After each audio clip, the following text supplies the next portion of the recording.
Good day and welcome to Spotlight, a series of conversations putting a spotlight on the impact of COVID-19 on human rights in South Africa. This series is brought to you by Canada's leading international media development agency, Journalists for Human Rights, in its program to mobilize media in the fight against COVID-19 in partnership with Media Monitoring Africa and Sound Africa. My name is J.D. Ramalapa.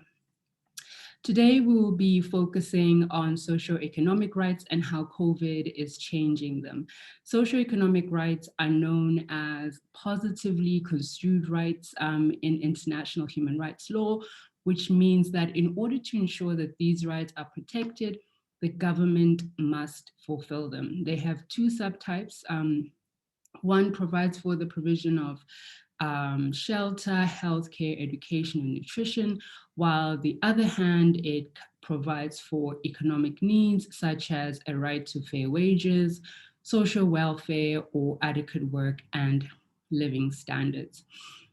To help us dive deeper into the subject today, we will be joined by Carilee Osborne, who is a lead researcher at the Institute for Economic and Justice Rights, who's going to help us understand why are social economic rights important at this time and how do we incorporate them in our everyday living. So welcome to Spotlight, Carilee, and thank you for joining us. Thanks for having me. I'm excited to be here. Yeah, thank you. So first of all, I'm going to start with just a broad question looking at socioeconomic rights more broadly in South Africa. How has COVID-19 impacted them, affected those rights in the country? Well, I think that it's affected them very negatively, that we've seen over the last year and a half, a real regression on people's rights realization with regard to socioeconomic rights. So we've seen very high unemployment. South Africa obviously already has very high unemployment. We've seen many people lose their jobs. We've seen people lose many of their social protections. Obviously, the right to health has been vastly impacted as our healthcare system has been under enormous pressure. And I think even more recently, we've seen these rights regress even more with the elimination of some of the kind of support mechanisms that government had put in place last year. So we've seen an end to the TERS, the Temporary Employer Relief Scheme funding, which was helping people who were being laid off or were being put on part-time. We've seen the ending of the COVID Special Relief of Distress grant, which whilst it was very small at only 350 Rand a month, I think it was doing a lot to help some people and kind of plug some of the needs. So I think we've really seen under COVID a regression in rights realization. And this has been compounded by government's decision to cut a lot of budgets in the next budgeting period. So I think that we've really seen both from an external COVID point of view and what it's done to the economy, what lockdowns have done, as well as some of the decisions that governments made, a regression on our rights realization. Okay. We have had journalists in this mobilizing media in the fight against COVID-19 sort of going into communities and finding out how people are coping with it. And one of them was doing a story on this impact on women, particularly, and women entrepreneurs in townships. Can you give us a much more detailed view into how is it affecting women's ability to sort of run their households, run their businesses, and do we have ways of kind of supporting them so that people don't hit, don't fall on really hard times as a result of this? Well, obviously, I'm sure journalists have much more of a kind of granular detail than I do, but I think there's been a lot globally and in South Africa that's shown the way in which COVID-19 has disproportionately affected women. And I think that happens for a range of reasons. We've seen with the NIDS-CRAM data, which is looked at job losses and the kind of labor market dynamics, we've seen that women have disproportionately lost more jobs than men, and they haven't regained them. We've seen the fact that women who obviously, one of the biggest things has been the impact of women on care. And the fact that what COVID-19 has done is said that many more people are at home, right? Many more people are at home, they need to be fed. So we've seen an end to a lot of school feeding schemes. Children have not been in schools and they had to be at home, and women have to take care of them. So that's had a major burden. And in that NIDS-CRAM data, I can't remember which wave it was, it might have been in all of them, it's shown that women disproportionately bear the brunt of the added educational burden. So women are spending many more hours, regardless of whether they have, a job of their own. Women spend a disproportionate amount of more hours taking care of the extra educational burden of having children at home.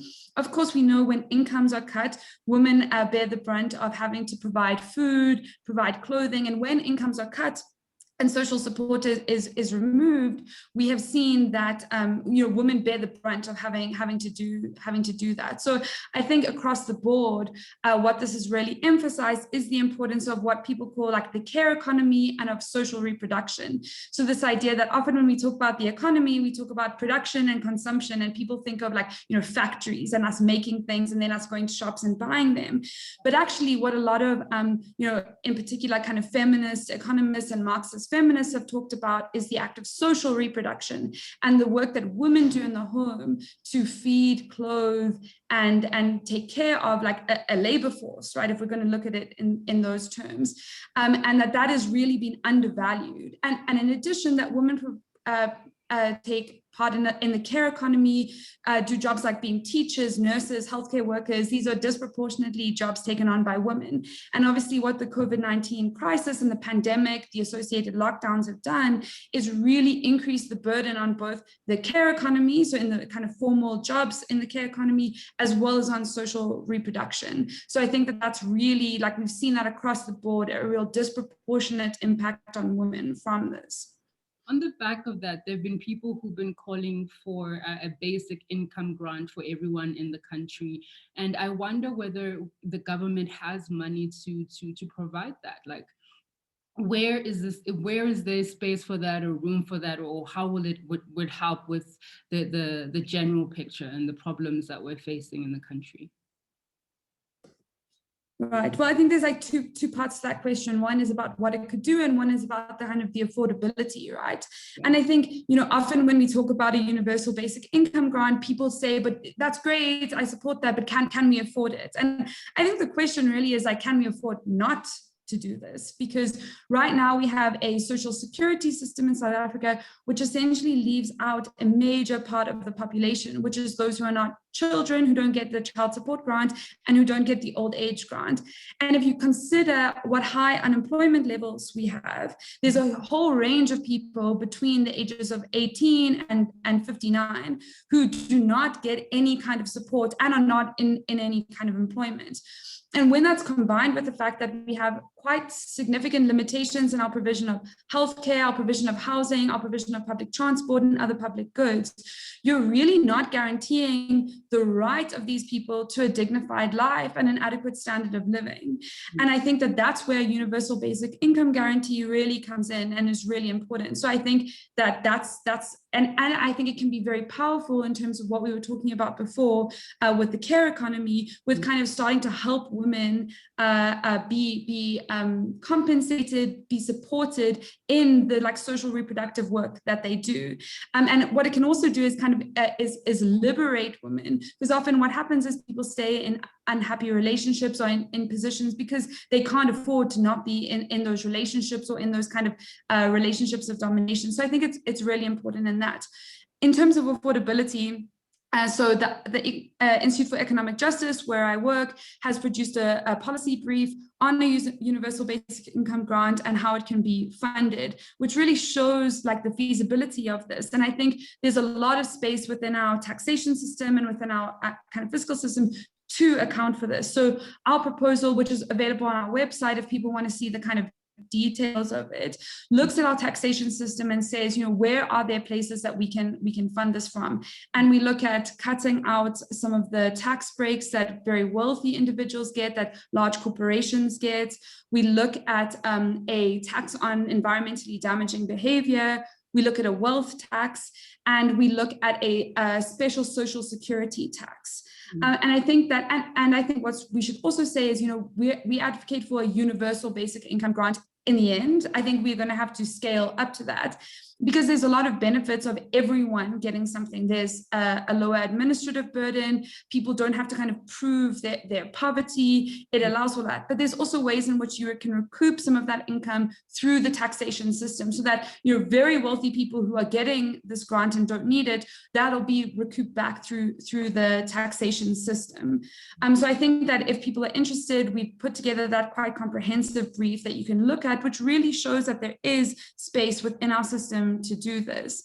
I think what I should also say with this is that there is a strong economic benefit besides the social benefit and the kind of moral and ethical benefit that we spoke about just now in the beginning. There's a very strong economic benefit to this, that the more money you give people, the more money they spend, right? And what studies have shown is that when people get grants, they tend to spend that money in their local communities, right? So people who are getting a basic income grant and need that grant are not spending that money on like overseas purchases, right? They're spending it in their local economy. So we can stimulate both aggregate demand, but also help to rebuild local economies through this, which I think is really important. And I think there needs to be a process for this. So what we've recommended is that in the immediate term, we should be extending the COVID Special Relief of Distress Grant. I think it's really like morally unconscionable that grant is ended, right? Given that we're still in a COVID-19 crisis, we haven't moved out of the crisis yet.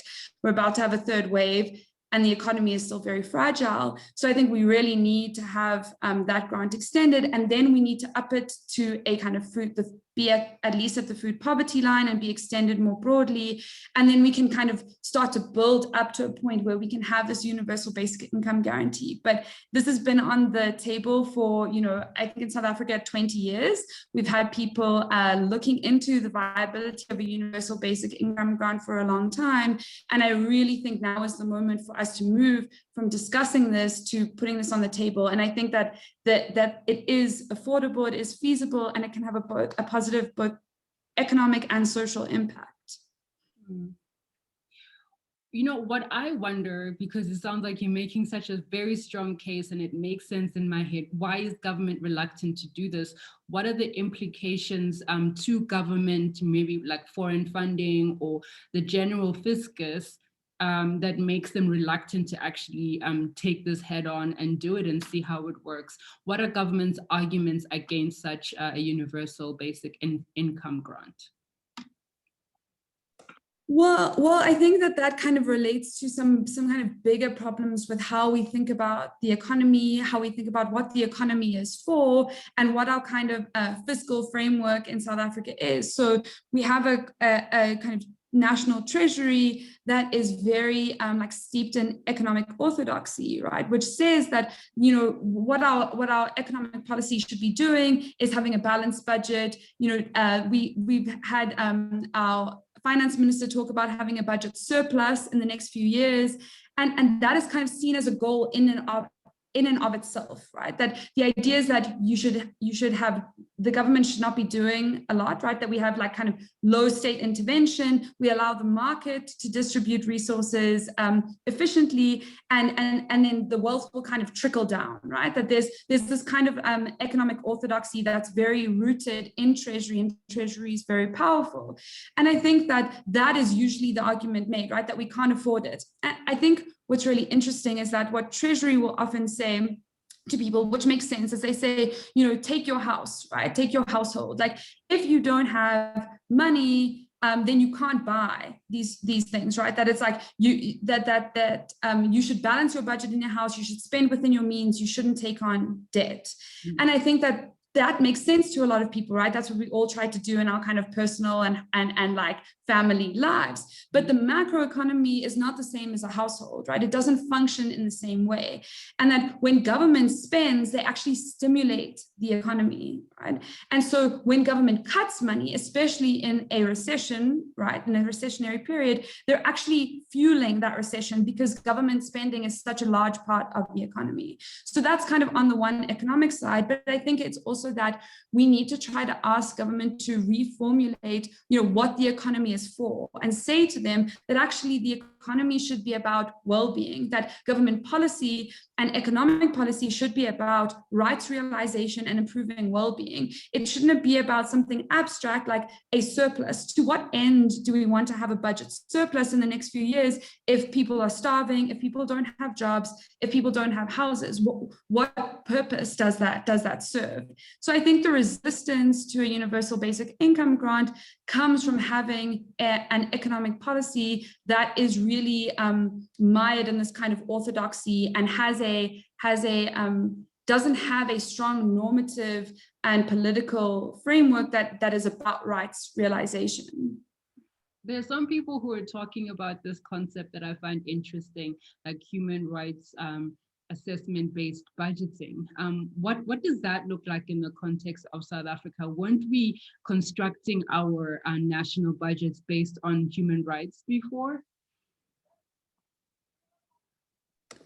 So we actually weren't and haven't been. So you'll see very, very little mention of rights in the budget. So I think there's like two interesting things here, right? There's this idea of human rights impact assessments of economic policies, which is actually quite well established internationally. And what that tries to do is say, well, let's try to see if we can show a causal link between certain economic policy decisions and rights impacts. So maybe we take a cut to a health budget and say, is this what caused a rise in infant mortality, right? And then say, well, what happens if we tried a different policy? Like, what would the outcome have been? And I think that's really useful, but it also can be quite difficult methodologically, right? And otherwise. And so what some academics who are working at the intersection of economics and human rights have done is say, well, what we should really do is be doing human rights audits. And what that says is, are governments taking rights realization into account when they are developing policies? Are they thinking about the kind of rights they should be thinking about that could be reasonably assumed to be linked to a certain policy when they make that policy? So when we set an education budget, are we thinking about the right to education? And that we should be assessing budgets based on that principle. But I think, regardless whether we're talking about human rights impact assessments or auditing for human rights, what this is saying is that there should be a strong link between economic policies and human rights outcomes, and we need to take that in account into budgeting. And all a human rights-based approach really means is saying we want to distribute our resources. That's like what a budget is, right? It's about distributing resources in a way that puts people's well-being and their rights realization as the goal of budgeting. So we don't want a budget surplus or we want growth just for its own sake. We want a budget for rights realization.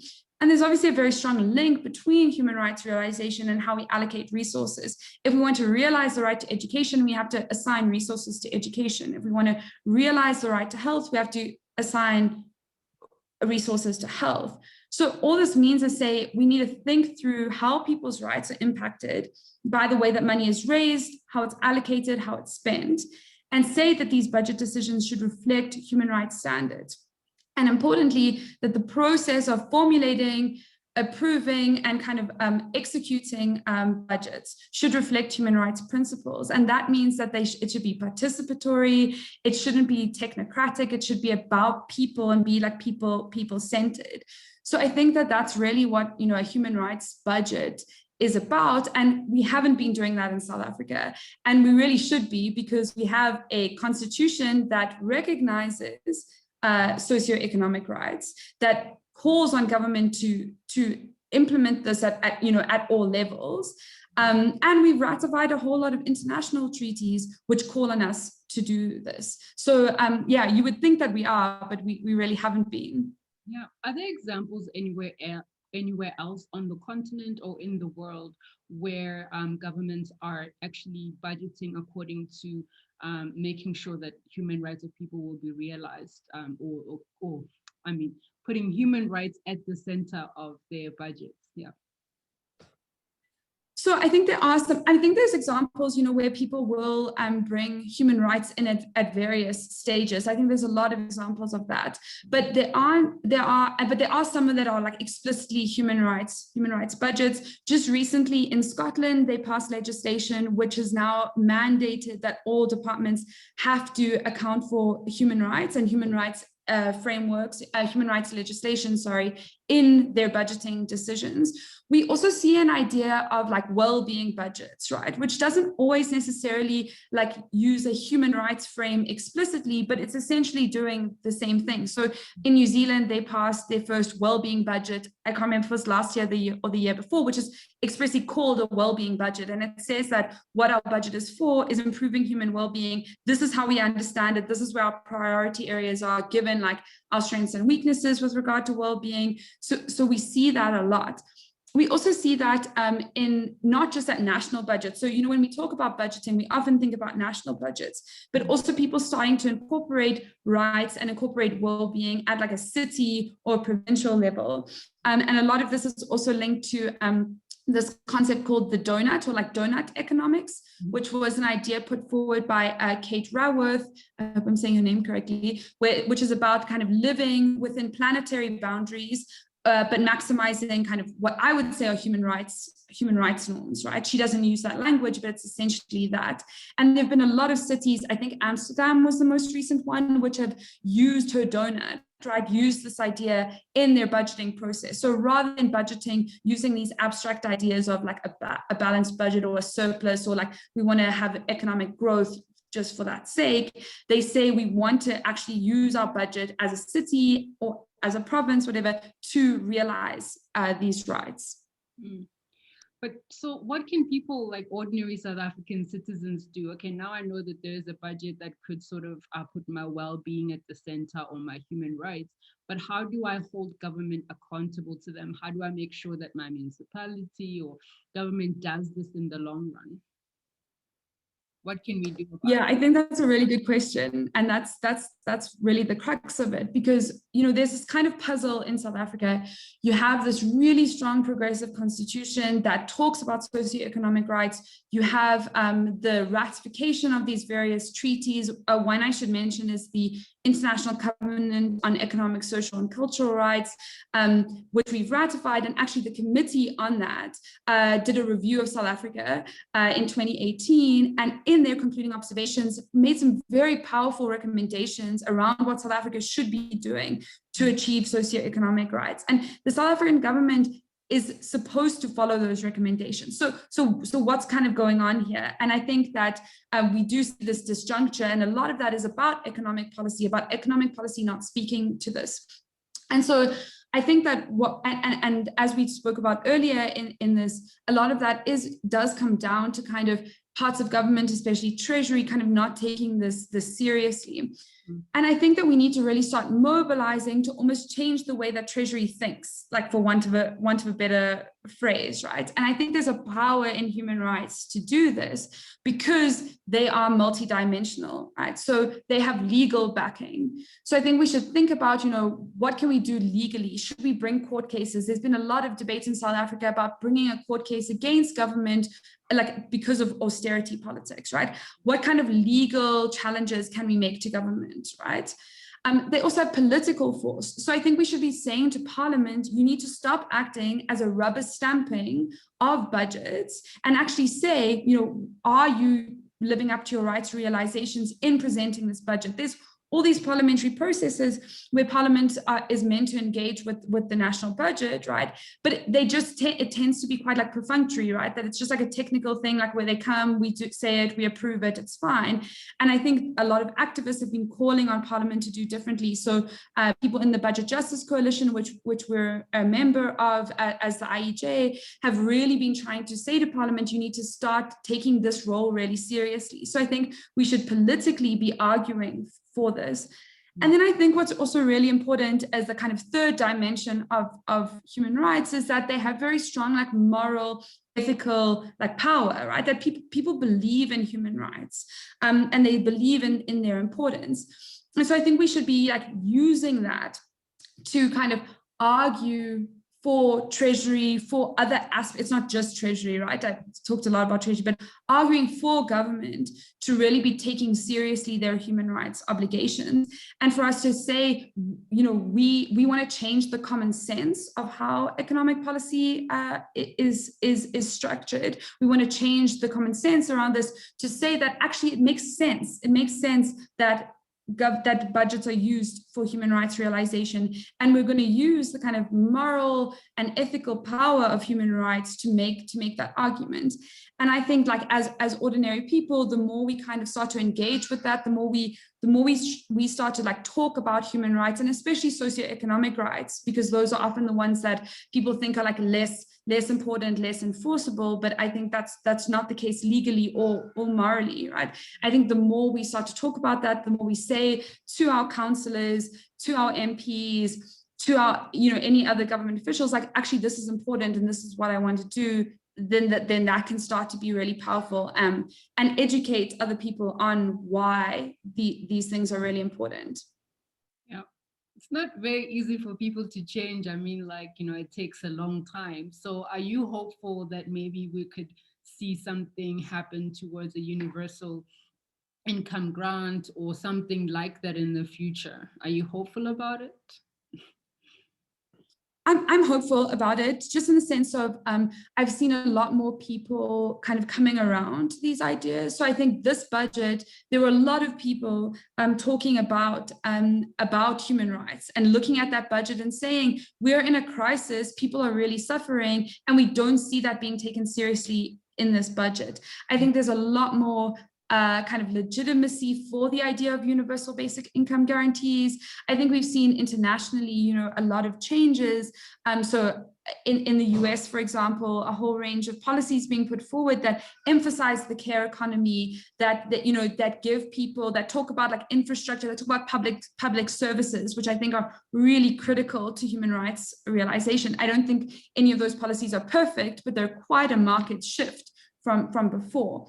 So I'm hopeful, but I also think that, these things are these kind of crises and these changes are what we make of them. So if we want to see those changes, we need to mobilize around this, and we need to say, like, this is what we want. We need to hold governments to account and not expect that just because we're in a crisis that's shown a lot of problems in our system, which it has, we can't assume that just that basic fact is going to mean that the changes are going to come. I think that there's an opening, there's an opportunity, but we have to make of that opportunity, what we want it to be. Okay. Thank you so much, Carilee Osborne, for joining us today on Spotlight. It's really been interesting talking to you and hearing all of the positive steps that are being made, but also a need for more people to kind of campaign for the universal basic income grant throughout South Africa. Thank you so much for your time. Unfortunately, that's all the time we have for On Spotlight today, a series of conversations focusing on the impact of COVID-19 on human rights in South Africa. This series is brought to you by Journalists for Human Rights in partnership with Media Monitoring Africa and Sound Africa. You can get in touch with us by sending an email to info@soundafrica.org for more information, or follow us here on our Facebook page for updates on this and other stories we've covered. Thank you for watching. Until next time, stay safe and sound.